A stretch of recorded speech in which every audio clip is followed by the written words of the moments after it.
All right, some housekeeping matters for students in the class and those who are visitors from the community. You have your window into how the course runs. Students, I wanted you to know that in looking ahead to next week's reading, I have decided to reduce the reading so that, which I'm assuming people appreciate. So I invite you now to go to the syllabus and when you look on the syllabus for week 6, this is a reduced list. It may not look reduced, but it is, with a more specified focus on different entries on the in terms of performance site that you would focus on. And that some of the larger essays around Foucault and Anthony Bennett's essay, I moved into the recommended section. You don't have to have command of that material, but the material is referenced in the material ahead. So it's there for you to reference if you'd like to go deeper, okay?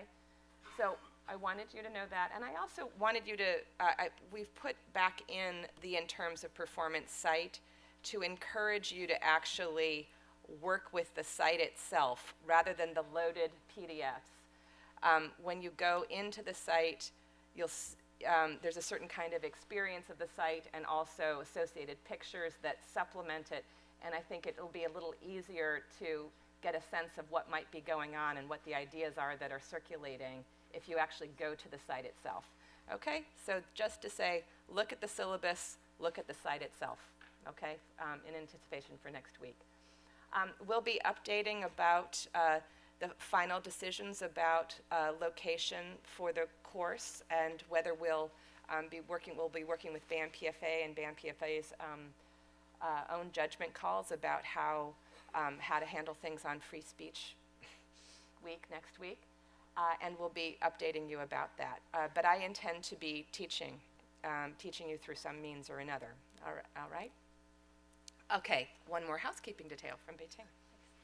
Okay. Hi, everyone. I'm Peiting, one of your GSIs. So Saturday, we're seeing Reggie Wilson. And as mentioned in the B-Course message, I'll be under the bear statue right in front of Zellerbach at 7:30 p.m. So up until, 5 minutes before the doors close, I'll be there with your tickets. The second thing is, if you can't make Saturday, there is the option to see the Sunday performance at 3 p.m. And if you haven't received an email response from me, it means I haven't gotten your name on that list. So make sure that you email me. I'm sending the final list over today at 3 o'clock. So before then, email me, okay? And, the papers are due in the corner over there. There's a pile with each section, so you can just put them there after the lecture today, okay?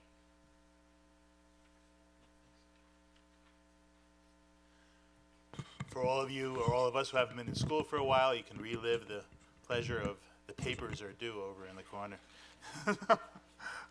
My name is Eric Siegel. I'm the director of the UC Botanical Garden at Berkeley, and I have the pleasure and honor of being one of the co-teachers of this really interesting class that Shannon and Natasha have cooked up. Today is a public dialogue, or polylogue, among 3 genuinely distinguished, diverse, and expert museum professionals and curators and thinkers about art. And I have the pleasure of introducing them now, so if you'll just bear with me, I'll go through their introductions, and then they will get started right away. So first, I'd like to introduce Laura Elise Pérez, and she's a professor in the Department of Ethnic Studies at the University of California here in Berkeley. Pérez curated UC Berkeley's first Latino performance art series and co-curated Chicana Bad Girls, Las Hocicones, in 2009 in Albuquerque, New Mexico. Curated, and this one's going to be hard to say because it's written, Labor Art Oreo, so it looks a little bit like Laboratorio. Bay Area Latina at Arts Now in the Richmond Arts Center in California in 2011. She's the author of Chicana Art, The Politics of Spiritual and Aesthetic Altarities, which was published by Duke University Press in 2007. Her new book manuscript, Eros Ideologies, Writing on Art, Spirituality, and the Decolonial, will be published again by Duke University Press in 2018. She's at work on another research project on women of color and nonviolence, and co-editing with Dr. Anne Marie Lemmer an anthology on the works of multimedia artist Consuelo Jimenez Underwood. At UCB, one of her favorite courses to teach is her summer 6-week U.S. Women of Color Through the Arts, with a community service component where students are placed in arts and community organizations of various types throughout the Bay Area, and they visit galleries and museums as well. So thank you for joining us, Laura. The second person I want to introduce is a I'm going to avoid saying old friend, long-standing friend, Peter Samis, who's Associate Curator of Interpretation at SF MoMA, San Francisco Museum of Modern Art. And he's spent his career fostering meaningful connections between artworks and audiences.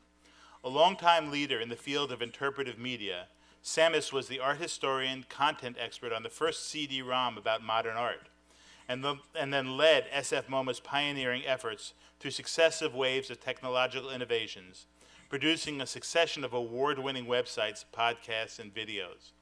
In recent years, he has focused on larger questions of museum interpretation, both analog and digital.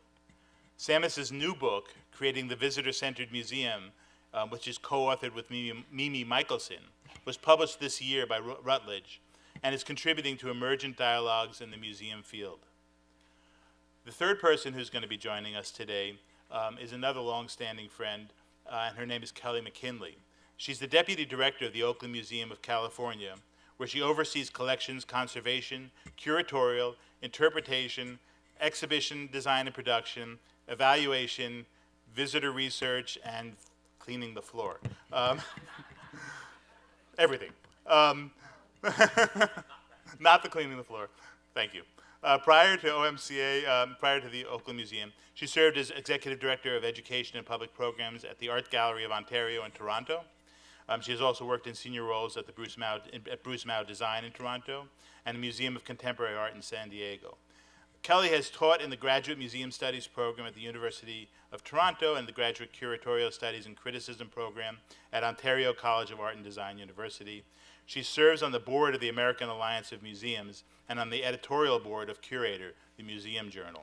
So thank you for joining us today. I hope you'll enjoy the discussion. Each person is going to present for a few minutes, tell you a little bit about their work, and then Laura will be moderating a discussion among the three of them. How do you want to handle questions? Do you want to wait till the end? Why don't we just kind of see, like maybe when I'm moderating, maybe we'll have some questions that come up. And if anybody in the audience feels like that's a good point to raise a question that's part of it, then that might just work. All right, so since this is about participation, I think we have some flexibility in how people contribute.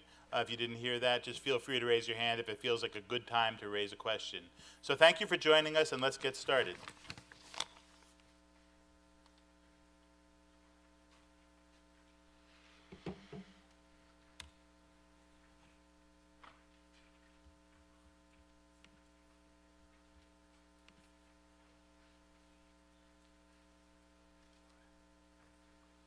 Oop.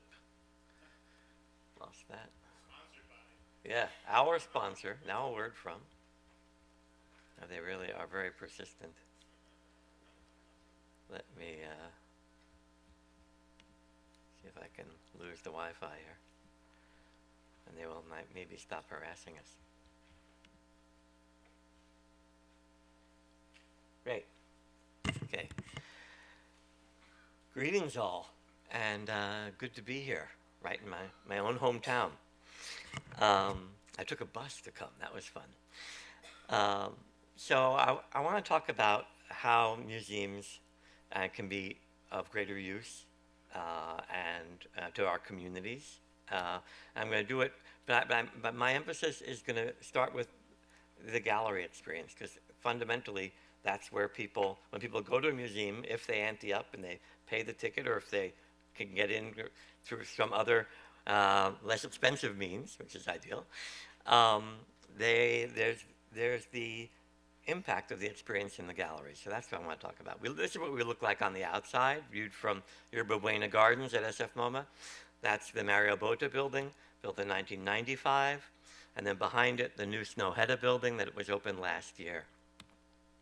And on the inside, we've got a variety of different spaces and many, many different experiences on tap, ranging from the abstract color forms of Ellsworth Kelly playing out in the pristine white galleries upstairs, to the immersive sculpture of Richard Serra in the public free zone down on Howard Street.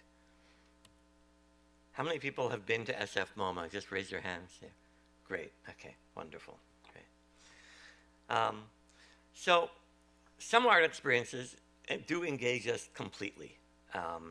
This I'm showing here Anish Kapoor's Cloudgate, aka the Bean, in Chicago, which has become, it has been taken into the heart of Chicagoans in a very big way, as it reflects people in a constantly changing perspective as they approach it, and puts them into the context of the city around them and the natural elements in the sky around them in a constantly changing experience.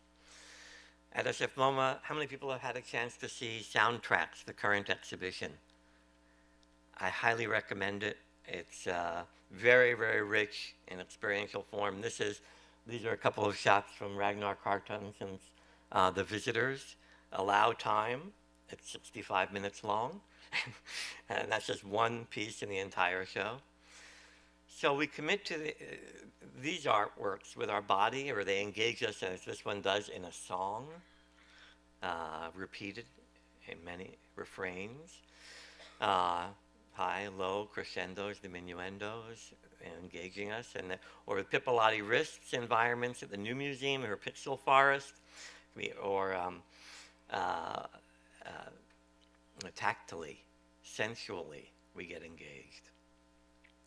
Others leave many visitors wondering how to approach them. People who are unfamiliar with abstract art, for instance, haven't taken art courses, haven't taken art history courses, wondering what to look at and how to look and what to value. They know it's important because it's in the museum, of course. But we've gotten comment cards like this one. I'm not sure I quite understand modern art. Got many more like that, but that will so one of our kind of real talisman, there are a couple of talismanic works here, 3 of them actually in a line, several.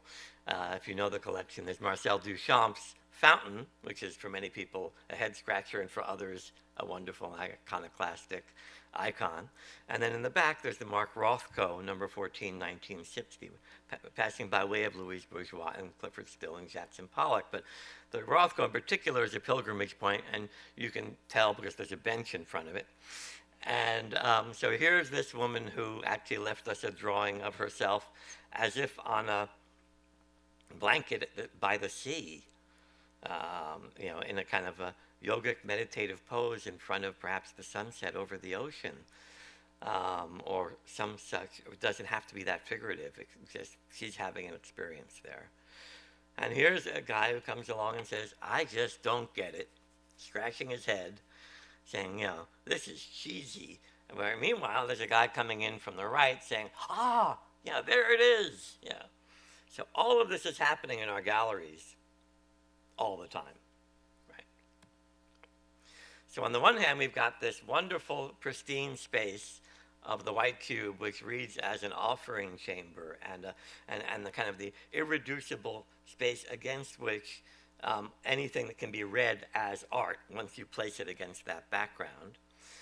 And on the other hand, it's also a withholding chamber.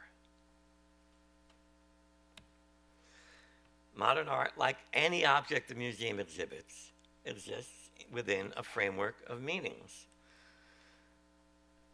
There are, first, the physical aspects, and that's what we've seen, that's what we've been looking at. That's what everybody gets to see if they're sighted. That's another issue if you're not. There's the process of its making, which is typically occult. not usually seen, though sometimes, even if we have processed pieces, we don't necessarily see the process of the making that went into them. There are relationships to the maker, to ideas, to other works that might be in the collection, other works, prior works by the artist, later works by the artist, other works by other artists that this artist might be responding to. There are documents, journals, letters, sketches. These are the stuff of art history. These are the grist for the mill of art historians. There may be increasingly in the 20th and 21st centuries, we've had media produced about these artists, audio or filmic video. And then, of course, there's a whole arsenal of methods of approach and understanding, enough to divide and subdivide any faculty into internecine squabbles of, oh, are you a Marxist or are you a formalist, and so on, and everything in between, right? So of these, art museums typically strip away all but one or two. We lose the process of its making, only to the extent that we can represent it in a microcosm in the gallery, and in permanent collection galleries, very rarely is that fully done. Do we present relationships to its maker, other works by that maker? We're in the Fisher collection, we're able to show clusters of works by the same artist that provide something of a context for the experience of that artist at SF MoMA. But if you go to other floors and even in those galleries, that doesn't necessarily make the artist project completely clear if you're not already familiar with the arts. Documents aren't there, media are not present, except perhaps if you have, if you download the app, which is fabulous and can give you lots of insight, but statistically, most people, it turns out, don't do it, right? And methods of approach and understanding are reduced to a label that might be a paragraph and might be comprehensible to you and might not, or might just say untitled 19 blank, and then with a very much longer credit line of all the donors who gave it. That gives you a sense of how important it is, right? So you're left back with the physical aspects again. So there's this continuum of experts to novices, and experts come into those galleries with a lot between their ears. And they compensate for all those bullets that I wiped away in that last slide, because they carry it with them, and that informs their gaze. Novices don't have that. So somewhere along the line, that leaves our visitors seeking a meaningful context for viewing. We kind of need to answer the big questions. Why would anyone make this? These are flat-footed. What's it doing in this big, important museum? What's remarkable about it? What does it have to do with the other works around it? Often people have no idea why artworks are in the same gallery, even if there's a wall text that nominally says it explains that. And how might it apply to my life, my background, and my world? In a word, why should I care? Artist Olafur Eliasson phrases it this way. The work itself I've often refers to as some kind of a machine or phenomenon maker, or a situation. But without an individual person being a part of it, it doesn't really do much. I think there is a paradox looking at the history of museums and what they were about in the beginning, preserving history. Museums essentially being about collecting objects from reality, preserving them in a container somewhat outside of reality. And then the fact that museums today, in my view at least, should be a part of the world, a part of the times in which we live, even if they have historical collections, they still need to emphasize the fact that you are looking at them from where we are today. The very basic belief that is behind my work is that objecthood, or objects as such, doesn't have a place in the world if there's not an individual person making some use of that object. This even goes for gold and diamonds. And even within art, it's even more mystifying. It's more mystical. It's even more alienating. The objecthood is money in the bank, regardless whether people looks at it or uses it or has it around them or not.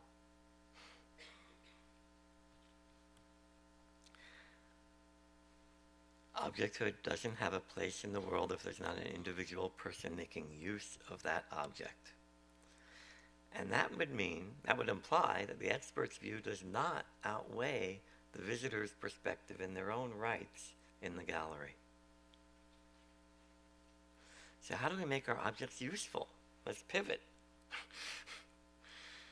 On the one hand, there's arte utile, and there's going to be a symposium about this. Does art have users? Next week, on the 28th through 30th, that you guys are co-sponsoring and involved with. So that's fabulous. And Tanya Bruguera. And Tanya asks essential questions, but hers are not the only criteria for museums either. I'm going to give 3 very quick examples.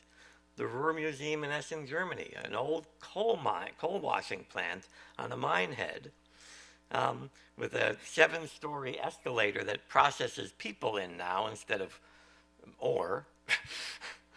And when you get into, there is a gallery that looks kind of like a pristine modernist gallery, and it has these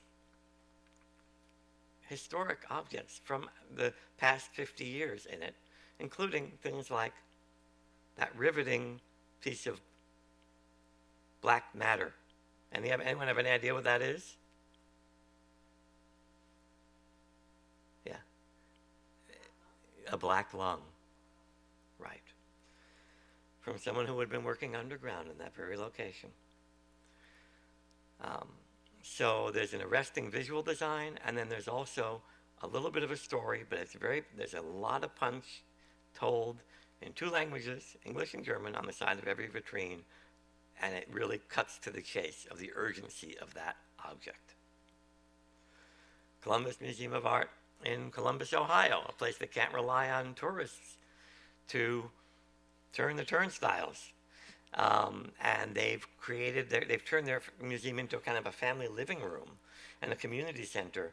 So every Sunday you get people going in. They made jigsaw puzzles of the artworks, and they put tables in the gallery so people can sit down. This is a GI home on leave for the weekend with his wife in the middle, and they had just completed the jigsaw puzzle of an Arthur Dove painting in front of them. And kids zones and lots of different activities all through the galleries. And here, Minnesota History Center in St. Paul, dealing with Native American populations whom had been notoriously oppressed by the founders of the Minnesota History Center. And when they wanted to talk about the Dakota Wars, they mocked up in galleries behind a curtain, they mocked up their initial ideas for what the exhibition could look like. And then they brought the members of the Dakota tribes in and gave them Post-it notes and journals and clipboards to make all the notes they wanted to rebut the language or to give additional information on the documentary photos, on the people who were in the photos, and so they could make a more comprehensive and sensitive and attuned exhibition when they finally opened it to the public. They reserved galleries to prototype the show and brought the target audiences in.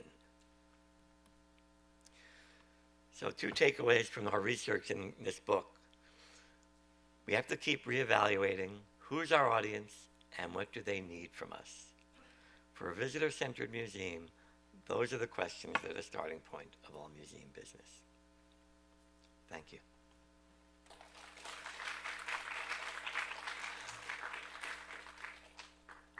Let me get to you. Thank you. Are you open? Yeah, let's see. Engage curation. Is that it? Yep. Great. Cool. I'll take my water. Good afternoon, everyone. It's a pleasure to be here.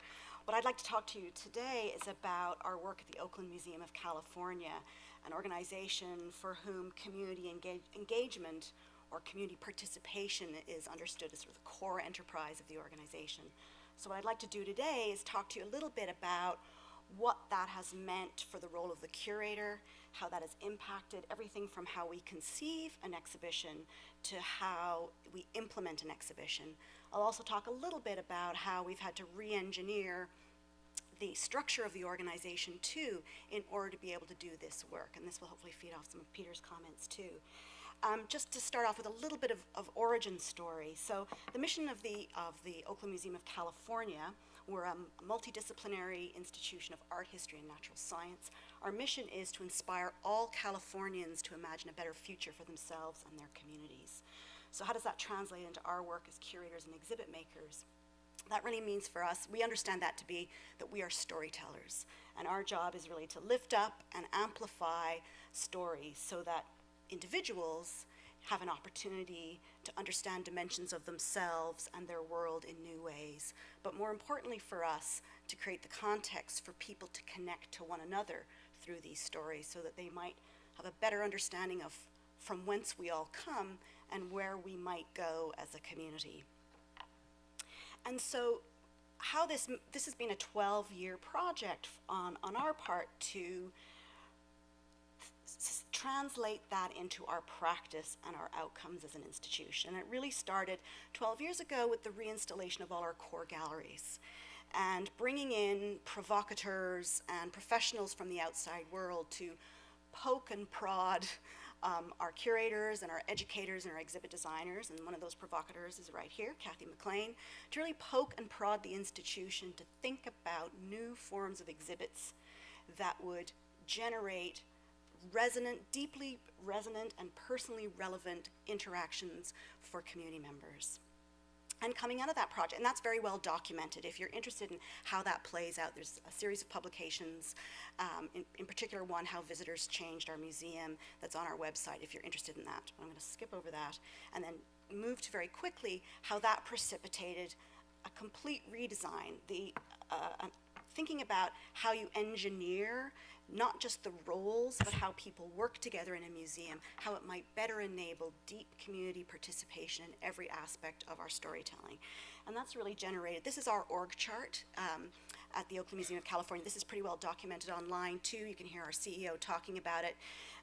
She describes it as moving from the rake, the traditional kind of hierarchical form of organizational structures, to the flower, or in this case, the four-leaf clover, because it's an organic thing, the structure. But really the point here is how do we articulate to a staff of 160 people that our outcomes are around our ability to engage the community in a meaningful way, and how does that precipitate a remapping of how we understand our individual roles, but more importantly, our roles in relation to each other, and how it requires us to work in more collaborative ways, not just amongst ourselves, but also with the larger community.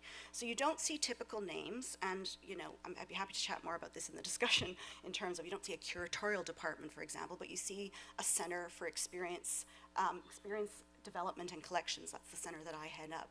And that's where you find the curators. So how can nomenclature and engineering of a structure shift the purpose of the organization? So what I'd like to do now is just take you through a couple of examples of the different kinds of practices, skills, and competencies we have had to learn and adapt as a curatorial and a team of exhibit makers at the Oakland Museum of California. So how we germinate and develop an exhibition, and then how they roll out in terms of experiences for our visitors. So the formatting is not so pretty there. So most of the examples are going to be drawn from an exhibition from the past year, which was All Power to the People, the Black Panthers at 50. And you can see the dates here. And I'm going to take you through some of the ways that we developed this exhibition. A very powerful practice that we've developed at the Oakland Museum of California is what we call creative convenings. This is an activity that we do typically for all our major exhibitions, where we bring together, where it really comes from a recognition that as exhibit makers and curators, we have a relatively small slice of expertise. And it's really an opportunity for us to bring in people who have lived the story we want to tell, who have held or hold the story that we want to tell, or who have studied the story that we want to tell, and bring them together in the early germ form of an exhibition to really talk about what we're hoping to achieve for community, what are the things that we should absolutely address, what are the things that we should avoid, how does this idea position in the larger discourse around this idea. So it's an important activity to really shape how curators and exhibit teams approach an exhibit before it gets too baked. Another practice, oh gosh, the formatting's off. This, if it wasn't sliced off, would say circles. Listening circles. This is a new practice that we've developed, particularly in relation to the Black Panthers exhibition. And we learned this from the Coalition of the International Sites of Conscience. I always get the words mixed up. And this is an exercise that museums, particularly the International Sites of Conscience, use, that when an exhibit is going to tackle a topic that is potentially polarizing or traumatizing or upsetting in some way to the community, it's an opportunity to listen deeply to small groups of community members to really understand how this might play out in sort of the idiosyncratic kind of personal ways for individuals, like how are people going to feel this exhibit. And for the Black Panthers exhibition, we worked with different groups of youth, our board members, our staff, and also members of the community in small groups of 8 to 10 people. And the practice involves talking about an image or an idea to really ground the conversation and then invite the public to talk to us about how that resonates for them. In this particular case, we had the groups read aloud each of the 10 points of the Black Panther 10-point program. And it was that activity of having the participants in this kickoff activity read the words of the 10-point program that we realized when we saw the emotional punch that reading exercise delivered for ourselves as the developers, but also for the community, and the comments around how this 10-point program that was written in the late 60s could have been written yesterday. We realized through those listening circles that 10-point program had to be a cornerstone of the exhibit. And really, the rest of the exhibit design flowed out of this kind of anchor piece of the 10-point program. I'm not going to talk anymore about prototyping because I think Peter covered that quite well, but I'm happy in questions if you're interested to address what that looks like in our practice. And then what I'd like to talk to you about is how this community engagement, how community participation actually shows up in the exhibit space, and again, is impacting our practice as curators and exhibit makers. A big shift for us has been the role of evaluation, and we're a pretty lucky organization that we have dedicated professionals doing evaluation and visitor research all the time. Starting with the front end or the formative work through prototyping, understanding how ideas will resonate or not for visitors, but in this case being much more explicit as curators about what we hope to have happen in this exhibit. Not in terms of the institution, although we are clear that there are sometimes we have goals as an institution in developing an exhibition, but more importantly, the big shift has been defining success in terms of what's going to happen for visitors. So there's greater transparency, this is documented for all of our exhibits, and then we're actually measuring against those visitor outcomes. So what do we hope visitors will learn, understand, become aware of, feel, do, be able to talk about? So, 3 to 4 indicators of success. So a different kind of qualifying of success when you're a community engaged organization. The success is determined in terms of what the visitors will think and feel. And it's really shaping the practice going forward as we look at each exhibit. So one of the things we measure at the museum is sweep rates. So how quickly people move through an exhibition. And part of our goal is to slow them down, because we know when we slow people down that they will engage more with the content and with each other, which is very important for us too. So it's really shifted our practice, and we did this very deliberately in Black Panthers. So moving from a design which is about choose your own adventure, and we find when we do those choose your own adventure kinds of exhibitions, people whip through. No matter what we do, people whip through those exhibitions. And we're not getting, through our research, we're not hearing from them that they're getting the kinds of things out of it that we intended. And in Black Panthers, we very deliberately created a path. And this was some resistance. This was sort of contrary to how typically we had designed exhibits. But we were able to, we actually created a challenge for ourselves, a good challenge to have, where people were spending 2 and 3 and 4 times as long in this exhibition than they were in exhibitions in our history. And that generated, in our results, we were hearing from visitors that the kinds of things that we hoped people would understand, the kinds of things that we hoped would happen, i.e. visitors talking to people that they didn't know in the exhibit about the ideas that we were presenting, those things were happening for us. So it's really changing both the definition of success, the accountability of the curators and the exhibit teams, but also how we understand designing these exhibits for community impact.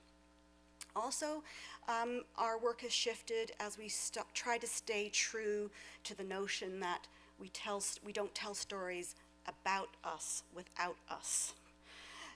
So very deliberately incorporating the voices of community in the exhibit. And in this case, a major part of the exhibition was a 40-minute video of Black Panthers in conversation with young Black Lives Matter activists to really make the connections between the past and the present, but to really hear the nuances of the story and the nuances of the legacy of the Black Panthers from the voices of the community themselves. Also creating opportunities in the exhibit for the community who come, or the visitors who come to the exhibition, to leave their mark. And in this case, this wall was created in partnership with our advisors, and this was specifically a memorial wall where people could leave. We couldn't possibly include all the names of the Panthers and all the Panther chapters across the country. So this was an opportunity for people to leave the name of someone that they wanted to remember, and similarly, you'll see in the top left corner there, a memorial wreath that was offered to us by one of our advisors on the exhibition to really amplify that sacred space for memorial of Black Panthers who we've lost. Also, too, our curators realizing through our research that when we work in a multidisciplinary fashion, that there is an opportunity for much deeper, more personalized engagement with our visitors and much greater diversity of points of entry for our community as well. So this has required that curators are working in zones that are not their primary expertise. So I guess part of the theme of this is that it's a shifting of the definition of expertise, and it's absolutely a shifting of the definition of authority in exhibitions, and a comfort in not knowing, and a comfort in inviting other people who do know into the process, and as professionals moving into areas that are not our primary area of expertise. And then finally, how community is actually shaping what we're choosing to put in exhibitions. And this is typically an area that has been a no-go zone, certainly in art museums, where community are working hand in hand with curators and exhibit teams to choose what's going in the exhibition. And we own a KKK robe that was collected from a local Oakland chapter. And when we did the early concepts for this project and rolled them out with our staff, there was massive reaction from the staff that under no circumstances should we put this on display. And through our listening circles, but also through our creative convening and our advisors, they said, you absolutely have to put that out. So then that puts us as curators in a very interesting role of trying to negotiate this very particular dynamic. And so it put us into a place of discomfort and not knowing what the answer was. And so it really was contingent on the curators and the exhibit teams to convene conversations about, okay, if it's important for the community to see this object, to set the context for why the Black Panthers existed, how are we going to do it in a way that isn't provocative in an irresponsible way?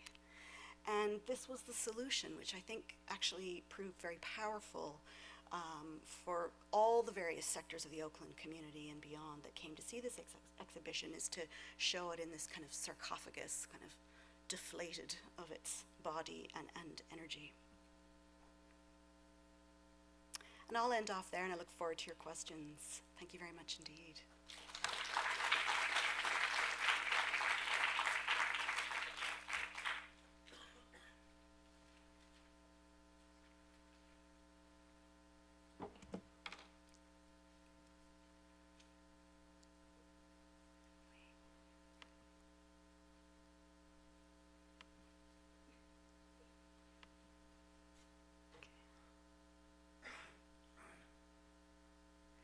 So what I would like to do is just very briefly show you some images and talk a little bit about two exhibitions that I was invited by the organizations to participate in. This one was from 2009.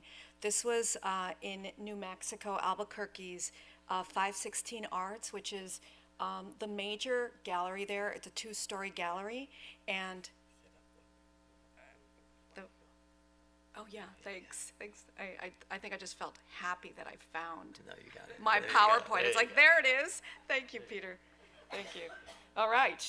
Teamwork, see, community. We need each other, sometimes desperately, right? And so anyway, so there's a little bit of a story, and I am going to time myself to make sure that we have plenty of time here. But part of the reason, there's many ways to tell the story of this particular exhibition. So 516 is like it is the major gallery space, a two-story gallery in Albuquerque. It's still going strong. It shows a wide variety of works, and so it's a very exciting space. But what had happened is that a few years before, a Chicana queer artist from Los Angeles, Alma Lopez, had been invited to be part of a group show. And I'll show you a revised version of what she ended up including in our show. But what happened is that the community, right? So here's the question of who is the community.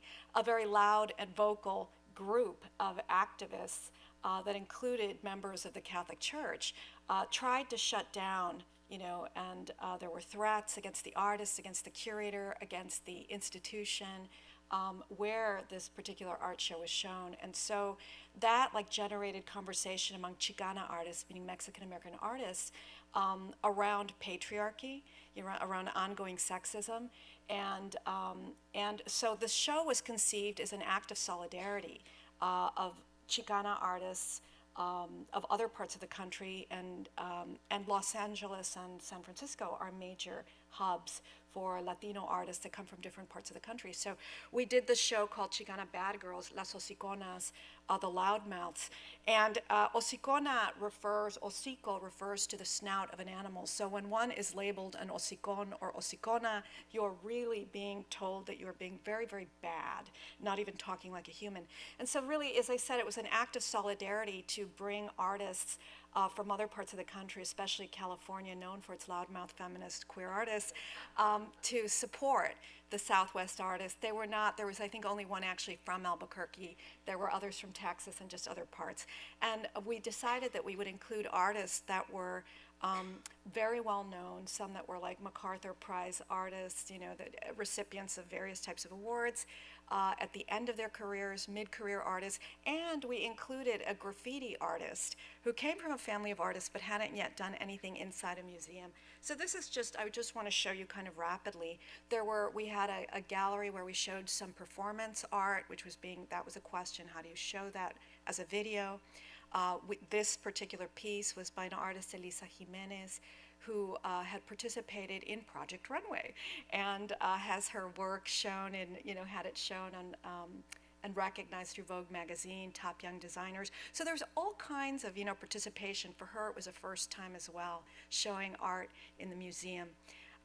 This is the work of Diane Gamboa, who's been known of dealing with not being invited to an art show by crashing the art show, wearing a paper fashion or having models, wear the paper fashions and turning it into a venue for performance art. There were over 700 people there at the opening. It was a really successful show, and lots of interviewing and lots of material, lots of work. There was work that there was talk about whether we should have a gallery space that was adult, because it was also about queer art. It also included transgender art representations or sadomasochistic themes like this one. All kinds of dialogues with things like the Rosie the Riveter image. We had, as you see here, some text in Spanish. We had, some B-movie poster type of, recollections about what loud-mouthed women have been, thought of in the past, which is what happens to them. This was also making a reference, the work of Isis Rodriguez was making a reference at that time to zapatismo, right, and what represents And she also worked in the sex trade, so a lot of her work has to do with, these kinds of themes. So just, again, very quickly, wanting to give you a sense of the range of things that were in the show. There were 18 artists.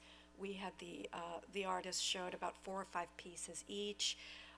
There's a lot to say, about not all the artists were Mexican American. This was a Cuban American artist. Isis is Chicana Puerto Rican. We really should have called it Latino, Latina, not Chicano art.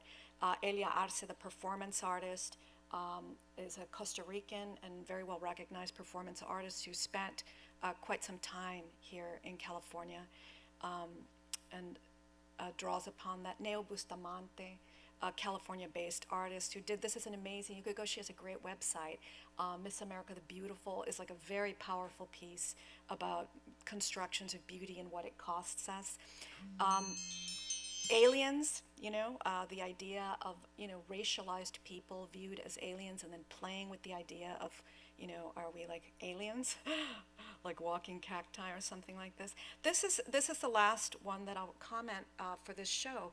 This is an artist who, one of the local art forms which is classified as craft is the santero work, the work that's made out of carvings and that originally had a very religious function. And so this artist was, she was probably the oldest artist in the show, and she used this show to and so she was one of the first women artists to train as a santera or santero period, a wood carver, right, of these holy saint references. And here she made a Catwoman Rising piece. And kind of there she is showing on the left side, showing some of the feminists, the very different takes when traditional art forms are inhabited. And here's the youngest artist who went indoors for the first time. The second show that I was asked to, that I was invited to curate was here at the Richmond Art Center, which is an amazing center. Jan Worm is here. She is like the head of curation there as well as an artist herself. And I was really happy. I'm looking for it. There we go. And now I can do this. Where to go? Okay. The idea here was that art itself is a laboratory, that art itself, right, tells us, whether we see it up on the walls or not, tells us what artists, how artists are taking a pulse, of society and its issues, as we all know. And so that was the idea. The idea is, what would you present? And this idea came up because in 29 was the first year, I think, that Richmond had a story. There was a story in the paper about how the population of Latinos had now risen to just under 40%. And it's an incredibly diverse city. For those of you that know the East Bay, it has a huge population, historic population of African Americans. And since the 70s, it's had a huge population of Latinos, including Central Americans and not just Mexican Americans, although Mexican Americans remain a bulk of that, nearly 40%. And it also has a huge population of, very large population of Asians, right? Cambodians, Laotians, Vietnamese, Pacific Islanders. Sadly, it has a very small population of indigenous people because this is Ohlone territory. And so the idea was to invite, and I'm just gonna go really quickly. This was one of my favorite pieces, Juana Alicia, who was part of the historic Maestra piece mural that's on Lappage Street on the Women's Building. It's massive, 3 stories high. You should see this piece before you leave the Bay Area. Consuelo Jimenez Underwood, an artist who works not only in all the more recent modern art categories like painting, sculpture, installation, but has been doing a lot of experimental work with what is very high art in indigenous communities, both native and African, which is weaving. And this woman does things like weaving with barbed wire. So I'll just take you this one's worth talking about too.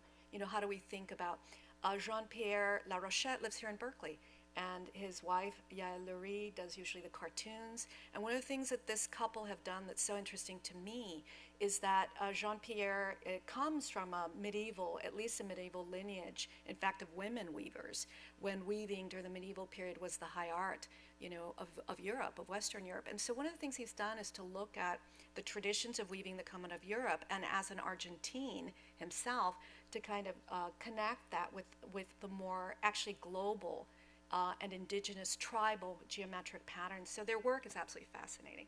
So local artists, that was an invitation for our local artists. And these are some of the images of what some of these local artists did. Fabiana Rodriguez graduated from UC Berkeley and does this really wonderful feminist, female body and queer, female body and sex positive work.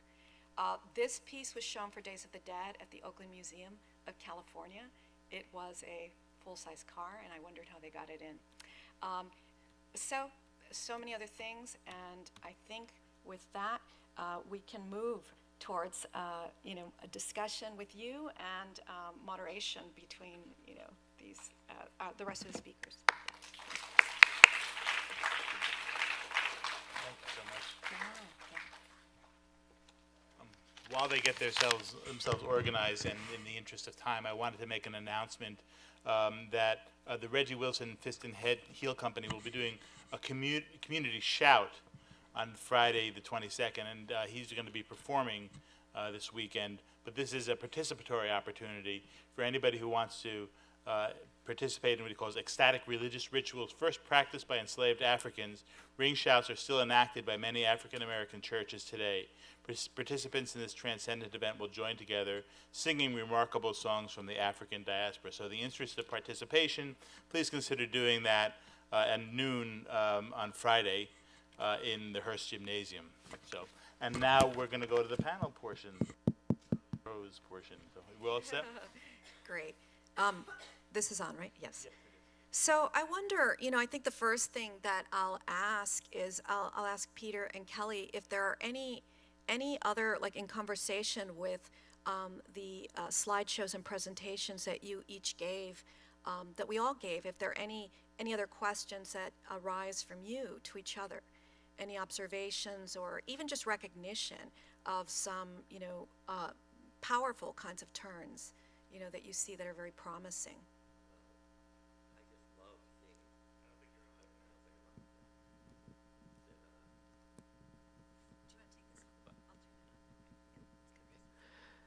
I just love to see the evolution of what OMCA is doing and how it's getting more progressively articulated, year by year, in terms of the community participation and the surrendering on the part of curators of their definitive authoritative role of defining everything that goes into a show and saying, you said, I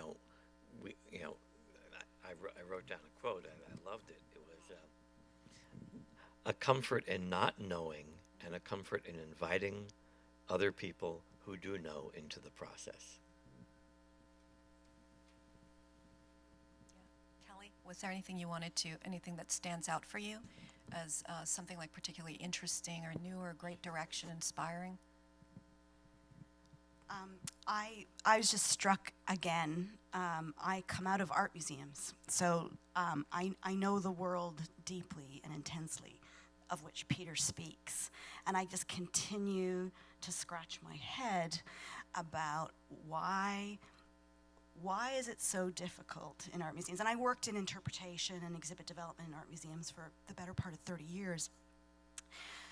Why is it so difficult in art museums to create different points of access and different ways of knowing and different ways of coming to be with works of art that are not based in art history or formalism?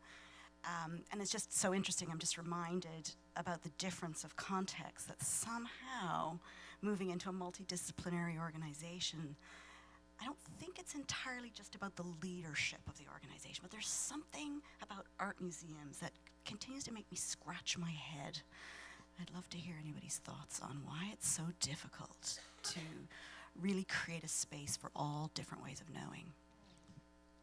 That's a great way of putting it. I know that we're being recorded, so cut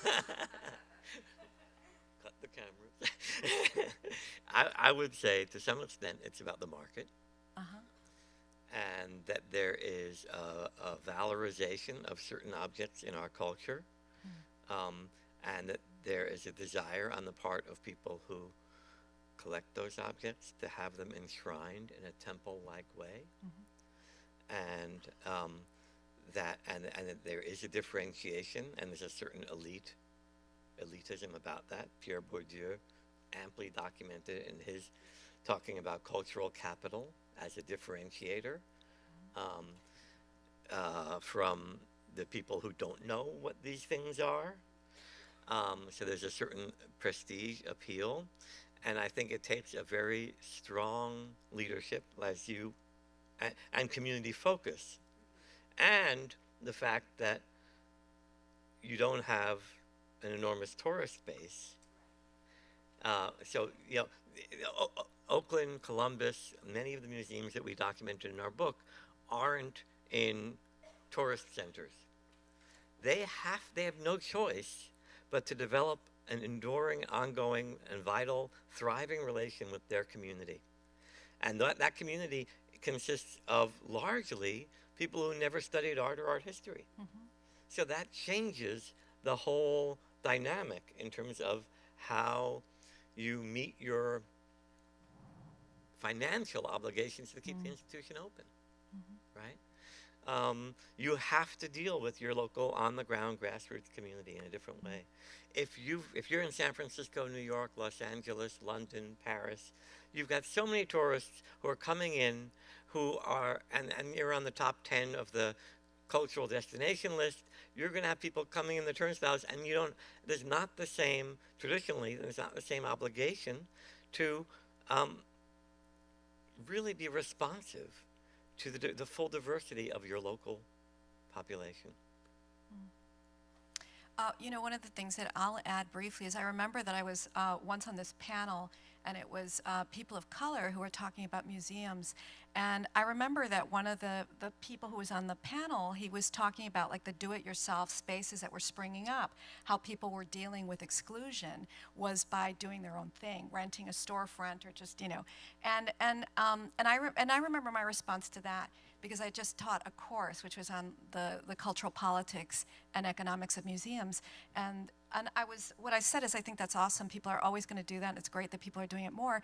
But the thing about museums, and whether they're small or large, is that they do represent the nation, the community. People travel to see the history of nations and communities represented, and they make a lot of money, even though those who want to be artists are often discouraged and told, well, be a lawyer and an artist, right? Because it doesn't make money. But art does make money, and you know, the direction that both the MoMA's going and the Oakland Museum of Art, I think, is fabulous, because we are such a diverse state. We're a diverse nation, if you think about the rest of the world. And I think there's a really important role. And when we think about how creativity is a fundamental, I think it's one of the things that humanizes us, to be creative, not that everyone wants to be an artist. And so I think that's one of the functions of museums. And so how do we, as you were saying, Kelly, expand, you know, the ways that we make knowledge and admit in a really wonderful, open way that there are maybe things we know and things we don't. And one of the things we don't know necessarily in our training is the art histories of other parts of the world, or how others, you know, so that's an important question, because what gets into the museum? You know, there's already a framing and a screening process. Yes, please. Eric. Yeah, you hear me without a microphone? Okay. Yeah, one of the things about Oakland that's fascinating is that it also has a science component, and we didn't talk about that. And one of the real challenges I confront, I've worked in science museums, I'm sort of the science part of this this discussion, is that giving up authority in presenting science is a really challenging problem. So let's say we're talking about global warming. You invite the community in to tell you what they think about global warming or evolution or any one of the other vexed subjects, and you're likely to encounter things that, for lack of a better term, are wrong. And so the subjectivity that surrounds the interpretation of history, social context, and art all of a sudden takes on a different meaning. And I'm wondering how, in the context of a multidisciplinary organization, or just in the context of public understanding and public participation, how you all think about that, or if you think about it.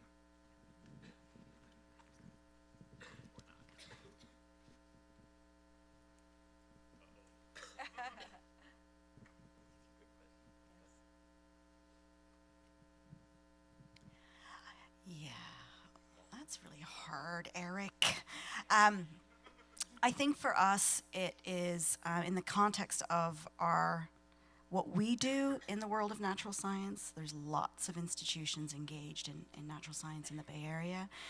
We're looking at how natural science phenomena are impacting people's lives in the urban ecosystem. So we present absolutely points of view that are based in scientific fact, but we're also making room for human experience, lived experience, and other ways of knowing. So what does that look like? So we did an exhibition on marijuana in California.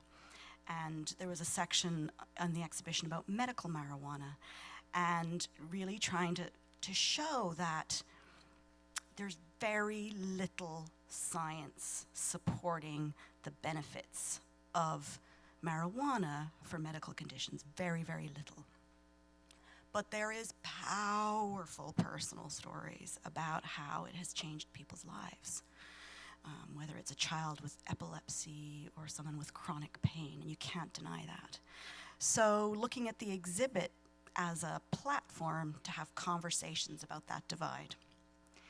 And on one side of the space, laying out in 3 dimensions how many studies have been done on marijuana and glaucoma? Not very many. And there's nothing that is conclusive about its effects. But let's hear from people who feel that their lives are better since they started using marijuana and in relation to their eyesight and their quality of life. So I don't know if that answers your question.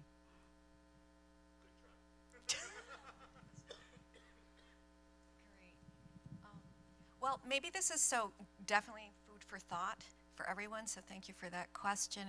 And maybe this is a good time. We have about 15 minutes left. Maybe this is a good time to encourage all of you to, share with us any of your thoughts about the presentations, or if you have any questions. Yes, please. And there's a microphone that is traveling. Thanks. So I have a question on that none of you showed examples of, and on the panel was not a social practice artist. And that in terms of participation, in social practice, artists are totally deconstructing the position of the museum at the position of the object. And the central question is participation, and the artists themselves, ourselves, are curating engagements. So it's curious to me, I just wanted to pose the question, why was that not included in your gathering?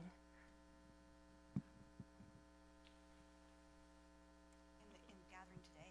Yeah, just, or there wasn't any example of it, and I guess, that's when I think about museums and participation, that's the first thing that comes to my mind. Right, and I completely agree, and there's a lot of hope that comes to me when I look at social practice art, because it actually is made by artists who care intensely about the reception of their work, and about engaging and creating some kind of a change, and some kind of a dialogue with the community, and that's a dramatic difference in many ways from the historical objects that we often have in our collection, where they were made in the privacy of a studio, and if someone appreciated them, then that was a separate destiny, but it was really the artist's solitary encounter. So I feel it's important. I was asked to speak about, kind of the visitor experience in the museum and the research that I've been doing in this book. But I completely concur with you that social practice is one of the most promising threads. And we have artists who are working with us, with the museum and in the community, through both our education and public dialogue and public practice department, and sometimes in relationship to the exhibitions that we put on view. And that's really core. I just feel like I don't want the ball to shift so that we only talk about social practice and forget about these huge buildings that are devoted to artworks that are, often hermetic to many members of our community, and the communities don't feel welcome going into the buildings. It's great if we can go out into the community and work with people in the community. How do we make the things in our buildings also resonate, is my question. Is this, oh, it's on. I'll start. My name is Kinjin Montoya. I met Peter recently. One of the questions that I had for all three of you, thank you very much for your presentations. You each touched on it and then quickly moved away from the conversations that happen, not so much outwardly when you think about the visitor and who we should bring in to engage the visitors more. But what about the kind of work and the discomfort that happens internally in those meetings where you guys are asking people on the board, where you're asking people on staff, hey, we're gonna bring in this group to help us advise, to choose what's going into the exhibitions. I feel like we're talking a lot about how to help the community understand that they should be connected, that they should also appreciate this work.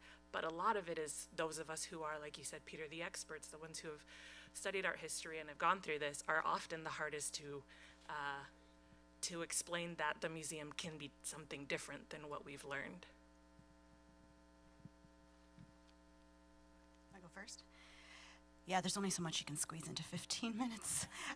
So we've had a lot of support from over the last 6 years to very deliberately get the organization set up to do this kind of work. And we have made significant investments over the last 6 years in board development, both not just who's on the board, but the kinds of conversations that they're having. We have a committee of the board, the community engagement task force of the board, that is really helping translate what we feel needs to be the direction of the museum into the board context, everything from training to speakers to ways that board members are being engaged in the organization, and engaging them in these hard conversations about exhibitions as well. So there's that.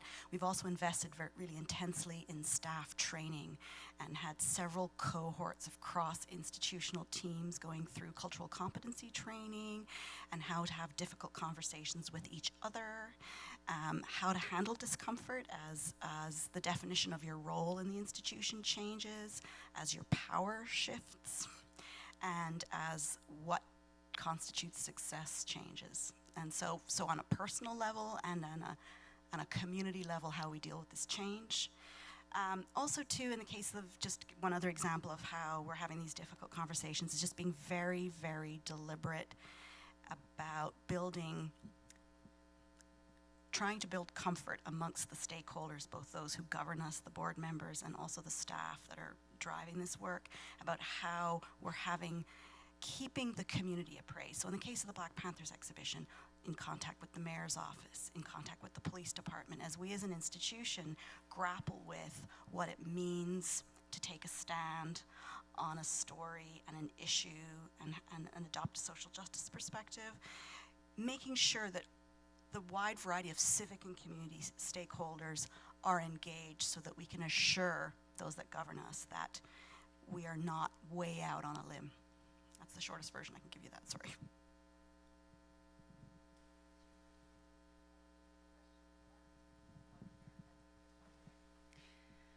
Okay, so my question goes back to the idea of social practice. I wanted to see. I'm slightly worried that at least some students don't know, they haven't been introduced to the term yet, so maybe we may be better just make sure that everybody can share. Okay, sure. Can I think it'll come a little bit. Yeah.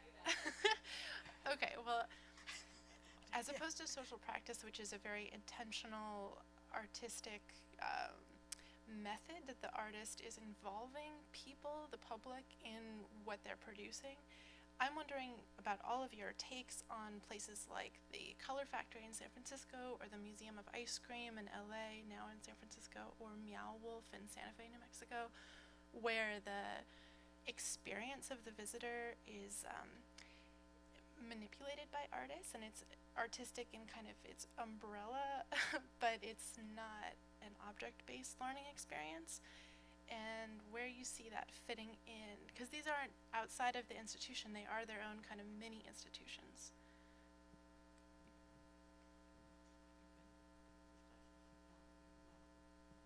I don't want to hog. I want to share. It sounds like Peter. I can. I think that there is, we're talking about the great goodness of participation and about visitor-centeredness and the experience being at the center. And there's something that sounds, and it sounds obviously about democratizing the experience. But there could be also different ways that the form of participation can be deployed. A variety of marketing campaigns use participatory experiences in order to elicit consumption. So we're talking about forms that can be deployed in different directions. So that's at least one thing I'd suggest in terms of bridge building here amongst, participation is a wonderful thing, but it might not necessarily always be in the service of the same values. So. It can just be a consumerist thing, right? And I would say that one of the case studies in the book is the City Museum in St. Louis, which is really about experience. It's conceived by kind of an outsider public artist named Bob Casserly, who was a public sculptor who did lots of different, who basically took over an old deserted warehouse, a factory warehouse in downtown St. Louis, and with his band of fellow artist carpenters, created this kind of Gaudi-esque wonderland that is a 7-story playground with a 10-story slide coming down from the roof in a spiral, and it's like the preferred destination of every child in the Midwest, I think. But it's really a family outing and adventure. And they call it City Museum, so they're a museum in name only in a way, and they're probably making good money, but they also inspire other museum people who go to St. Louis and see how completely engaged and joyous the people are who are inside of that place, and how completely creative the entire environment is in a way that our institutions can only dream of.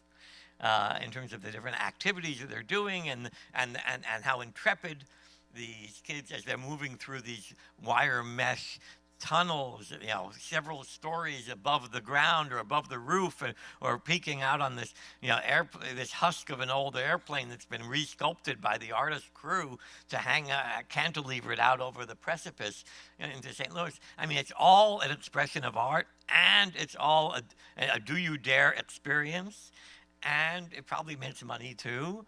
And it's not a member of the American Alliance of Museums, because they decided, after briefly looking at the codes that they would have to comply with, they said, not worth it. We'd rather make more objects, make more environments.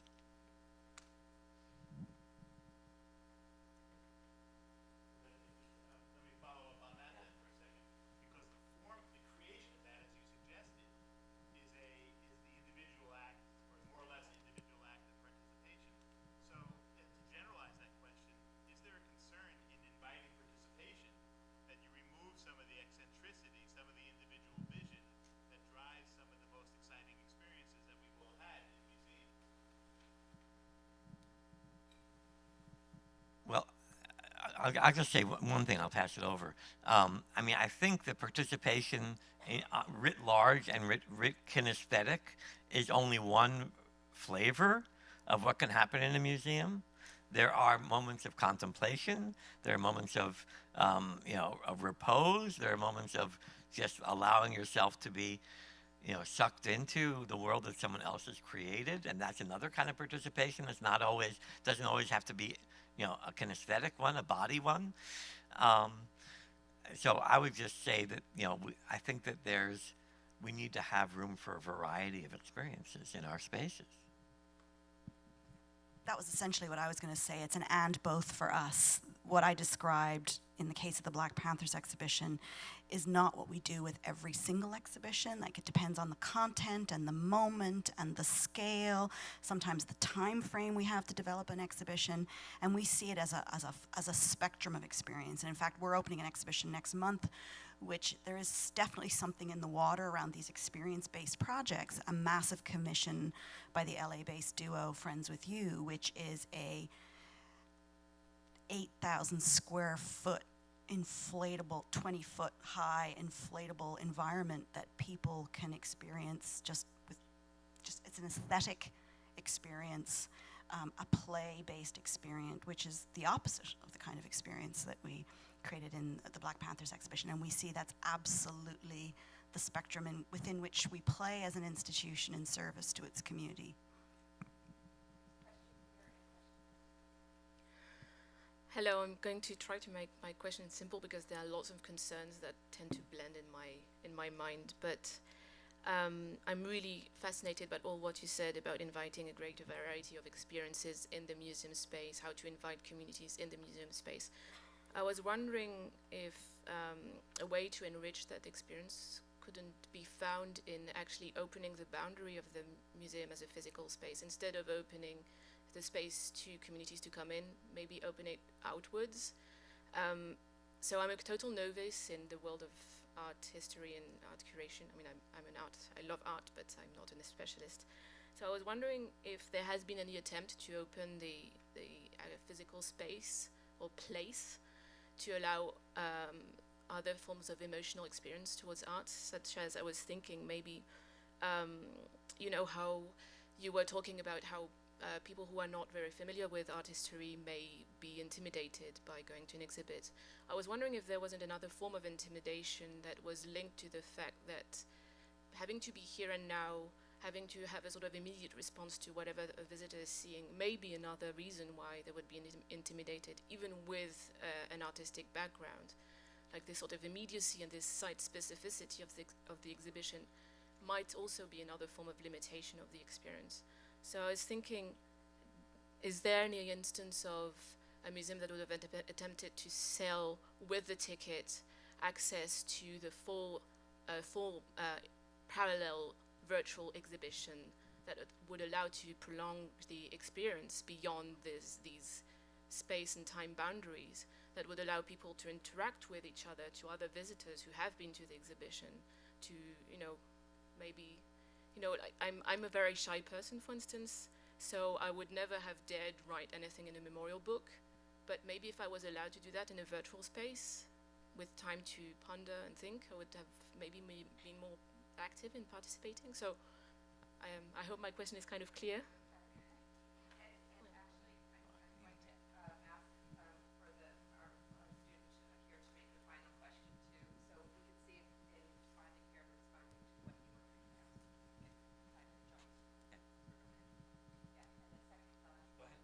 We'll try and weave them.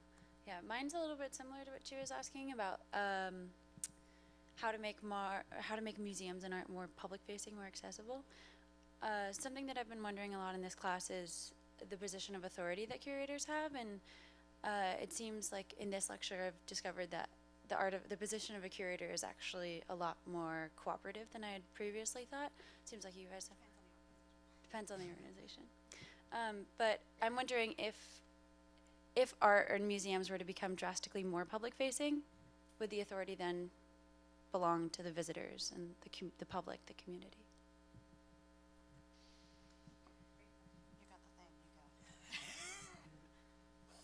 Well, I mean, I think it's a negotiation, and I think it's a dialogue, and I think that Kelly's institution is probably, but I think it is a dialogue. I mean, and those at SF NOMA who care, you know, intensely about the public and bring the public in, don't just.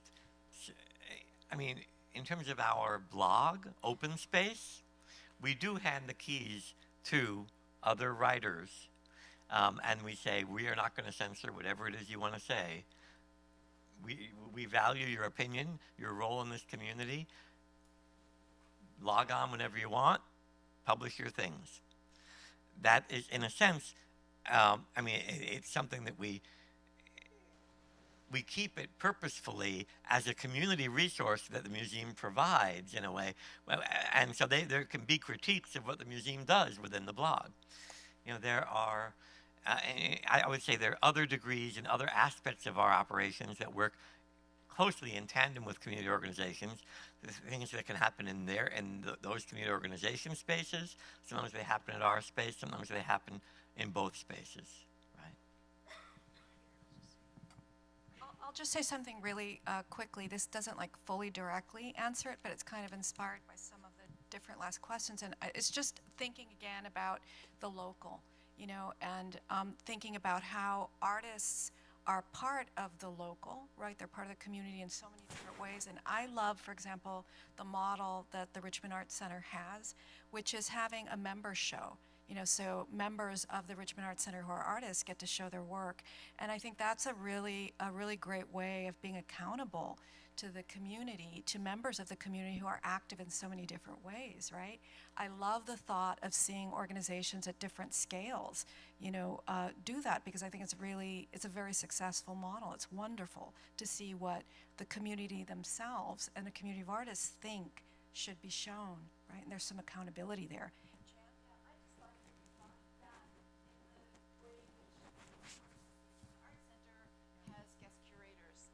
Thank you very much.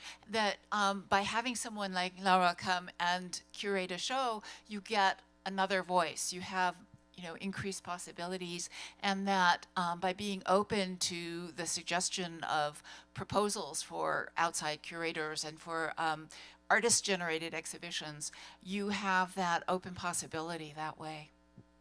Great. So thank you. I mean, we've reached, right? Thank you to the panel.